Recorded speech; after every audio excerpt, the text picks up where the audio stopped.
On this episode of Carnage, we're gonna, you know what? No. I'm just sick of our plans being ruined. We try and do things and it just goes pear-shaped because of COVID or whatever. So, yes, we have plans. We're gonna do some stuff to the Trolvo. We've got some parts to fit to the Trolvo. And hopefully, by the end of this video, we'll have it on the dyno and you'll see it make some power, enough power that we're gonna run 10s really easily. So let's just hook into it.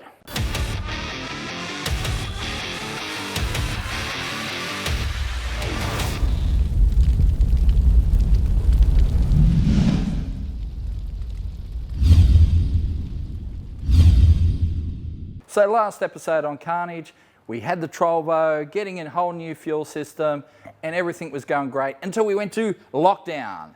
And that put a big screeching halt to the whole process. But we've still got a fair bit done. We're allowed back in the workshop now, obviously, and we've got a whole bunch of goodies that have shown up in between. And some of it's going in the Trolvo this episode, some of it isn't, but we'll show you anyway. So we'll start off with this box first from Golby's. Now, Golby's are pretty much, you know, they're the guys when it comes to JZs in Australia for sure. And they sell a lot of other performance parts, of course, but you want to know about JZ engines, Golby's are your guys, I reckon. But anyway, they have a lot of parts. And so we've told them our plans and sent them our credit card details, and they've sent us a whole bunch of goodies which are going to make the Trolvo amazing. So what have we got? Well, lots of gaskets to start off with because we've got some changes to make. So looks like intake or exhaust, maybe it's both. It is both. New head gasket, some cam gears. You can see where this is going. Cam cover gaskets, new timing belt,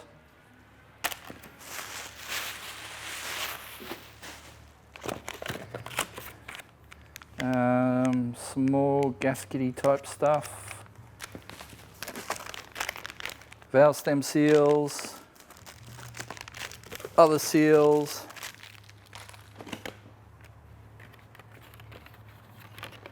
oh, that's from the timing belt, and more seals, and head studs, and then belt tensioners. Whoops, where's this? Where'd that my little knife go? Did I bury it? There we go.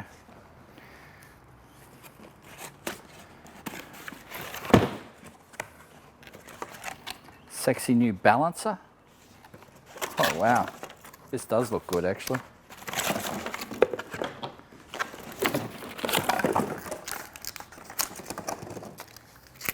New Ross performance balancer. But also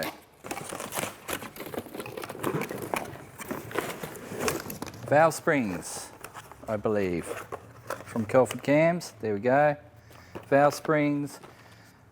I thought there'd be some camshafts in this box actually. They're not here yet. They must be on their way still. So we have camshafts coming. What the hell is this? Don't know. Let's have a look.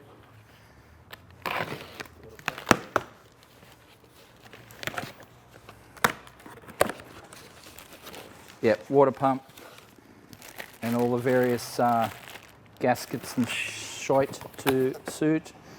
Another timing belt tensioner and all that sort of stuff. So lots of goodies there. So basically what we're going to be doing, and it won't be this episode, as I said, but very soon, after we race at King of the Street, we're going to go cams, gears, basically going to pull the whole head off the engine. We're going to go studs, new gasket, replace everything on the front of the engine, so new balancer, pulleys, timing belt, everything, so we can crank this thing up to pretty much max boost on a stock bottom end and send it with some cams in it. Should be awesome. Should make plenty of power. So we've got all those goodies. Cams aren't in there for whatever reason, I'll have to find out, but I believe they're on their way. So that should be happening in the not too distant future, but lots of goodies there to really amp up our 1JZ. I'll be very interested to see actually how it goes with all this gear, because it's going to be fast. So we've got all this stuff. Let me transfer it all back into its box. It was all nicely packed, now it's not. Now we'll stick this over here.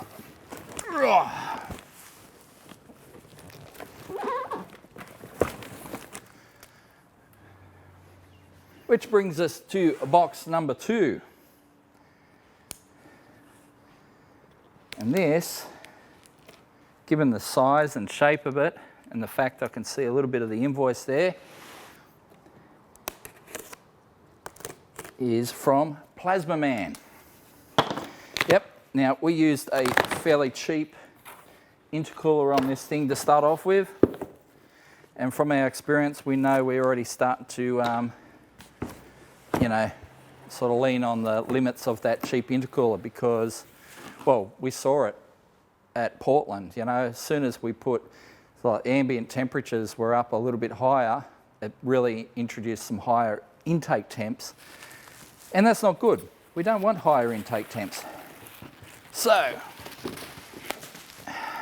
Plazmaman makes some of the best coolers in Australia. They make, when it comes to alloy fabricated parts, I mean, they are, you know, the gold standard, I believe. So we've got an intercooler here, which is the exact same size as what we have in the car, but obviously of a much higher quality. And I believe that with this in the car, we're going to see a huge benefit in terms of intake temps and just repeatability, you know, with our drag racing. And obviously it's a quality piece as well, so look at that.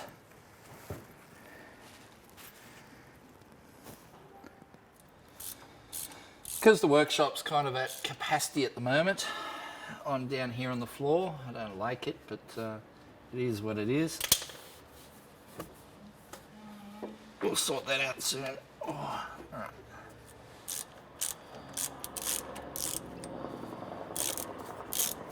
Okay. Come on, baby. There you go. Okay. All right.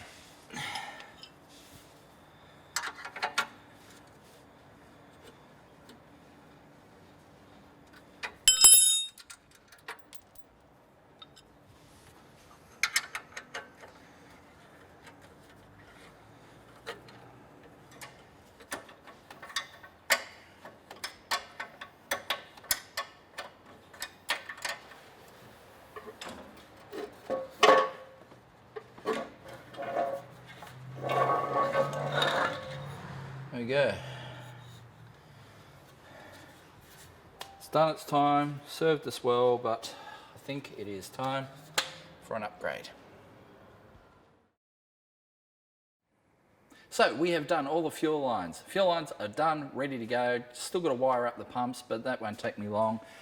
Figure now is as good a time as any to do the injectors. So we're going to put some 1500cc injectors in there. Raceworks, of course. We have 1100cc injectors in there at the moment, so it'll be a decent upgrade. And of course, you know, it's variable on what fuel pressure you run. If you run 3 bar, they're like 1500 or so. If you run 4 bar, they're like 1800. So, you know, you have some headroom there. You can just wind up the fuel pressure and get more out of them. But we've taken the outer part of the intake manifold off, set it up there so I can get at them. The billet fuel rail's there, so I'm going to undo that. And I've already started doing some of the sensor stuff as well. So we've deleted the gauge that was in our regulator there and run a line across here to our sensor block, which we've put tucked away there. Now these motorsport sensors do not like to be attached directly to engine blocks and things. You know, they don't like a lot of vibrations. So you mount them remotely on a sensor block like that, run some lines to them. That's the way to do it. They're fairly expensive, so you don't want to be screwing up your sensors on a regular basis. But we've started doing that, but I figure before we go too far, let's do these injectors, put it all back together, and then I know exactly where all our lines are running. So, time to undo a fuel rail and replace some injectors.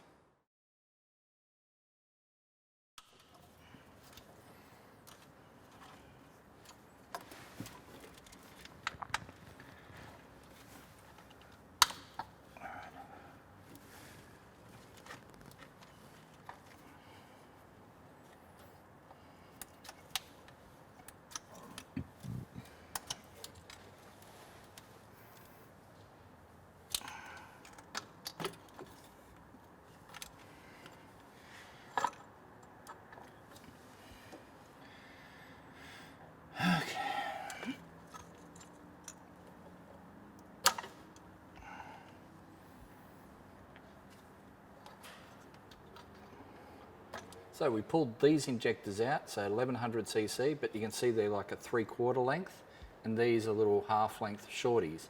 So what we're gonna have to do to make up the difference is use these little 1/4 length spacers. So we'll get a bit of Vaso, lube up our O-ring. Always use lube. And then we'll slide that over the top, like so. And then we can lube that up and put that in place for all the fuel flow.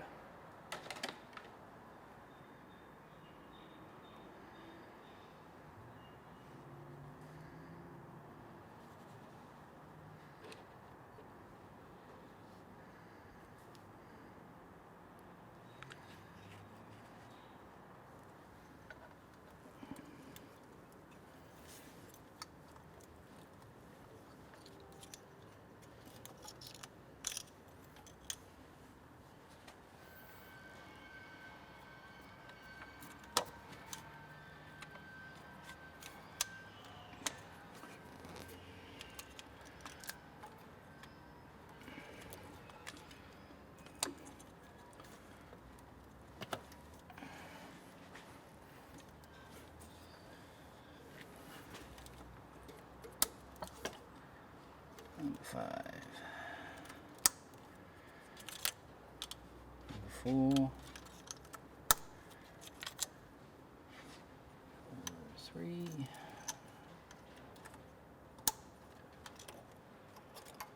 number 2, and number 1. Alright, so that's oil, that goes down through the manifold. That's knock that goes down through the manifold. Right.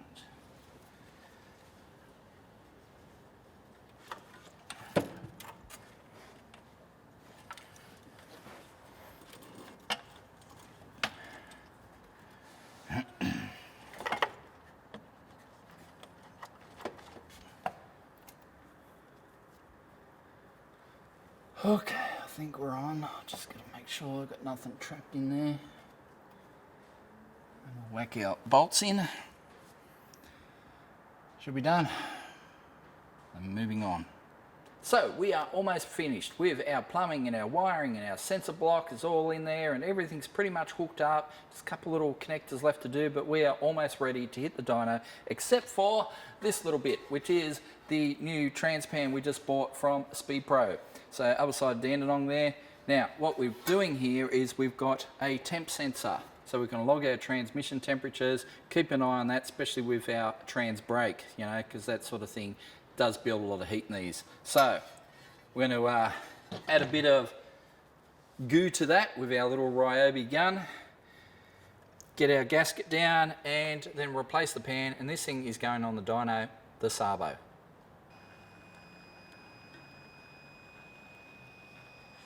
Speed goo.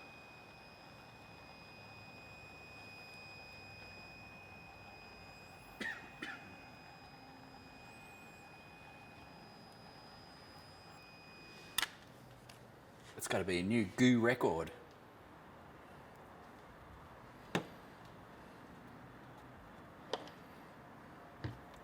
So we only tend to stick one side of the gasket down, so that way when you undo it, it comes away with a transpan and you can reuse it later. These gaskets, modern gaskets, are all sort of rubberized as well, so they're pretty good. Nice and reusable. I like them. I rate them.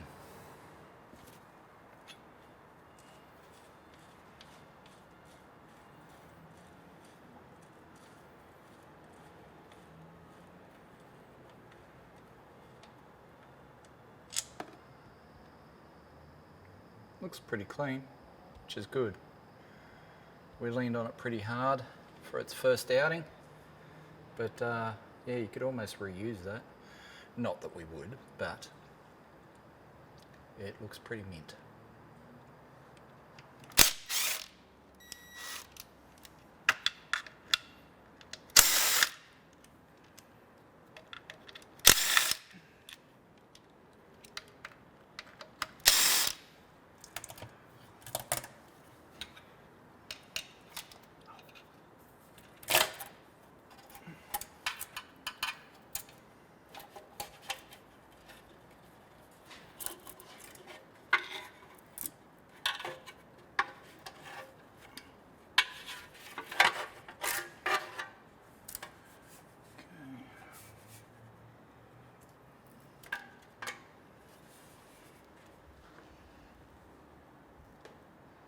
Not too bad. Now normally when you're fitting one of these deep pans, you've got to use a little filter spacer, but we won't need that because we already had a deep pan. We had a GM factory deep pan on this, but obviously we're going to the aftermarket now, but they are the same depth, so we don't have to make any modifications to the filter at all. So let's get this up into place. Chuck some fluid in it.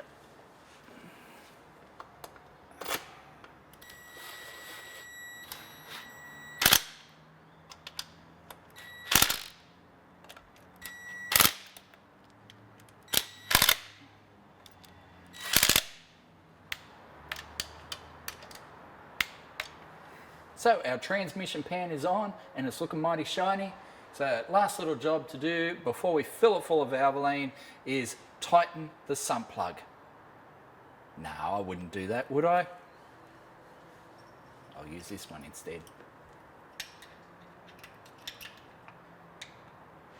And here we are at Max Performance. We've put new trans fluid, new engine oil, it's got new plugs. We've got our new intercooler, we've got new fuel pumps, new fuel lines, a bunch of sensors. So we're logging a whole bunch of stuff. Man, we're pretty much ready to send this thing. And we're doing something a little bit different today. Instead of going on the roller dyno as we have in the past, we're going on Zane's brand new hub dyno. It's going to be awesome. Will be no wheel slip, it's just going to be pure power. So very keen to see what this thing makes. When we ran it at Portland, we had 21 pounds, which we backed down to like 16 and a half, so we could get, you know, some full passes out of it. Well, now that we've got all the flow, we'll be able to bump it back up to 21 and then beyond. We're going at 25, 28 pounds boost. We'll see what it does. And then, yeah, we've got some stuff in the workshop to send this even further. But let's deal with what we got first. Let's run it up, see what power it makes, and then we'll race it, Heathcote, this weekend.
we have a result, and it's a pretty good result. So we decided to err on the side of caution a bit, rather than going 28 and full send. And you know, remember, we don't have head studs or anything in this thing, and that is something we're going to do later on. But right now, we figure 25 psi is a good figure, and that's delivered us 346 kilowatts at the hubs, 465 horsepower. Like, this is the most this thing has ever made, and it's going to be amazing. I mean, it just, the way it stands up on the dyno, man, it's going to make some power. So it's doing pretty good. We're seeing good power. We're running about 25 pounds boost, and the fuel capacity, it has plenty. So, you know, at the moment, Zane's got it running slightly rich in the top end for safety, but man, there's so much fuel capacity there that we can turn this up plenty at a later date. And we definitely will do that. But for this weekend, we just want to race it, 25 pounds of boost, run some solid 10s. And this thing is going to go 10s pretty solidly. As long as it hooks up, she's going 10s. So let's head to the track.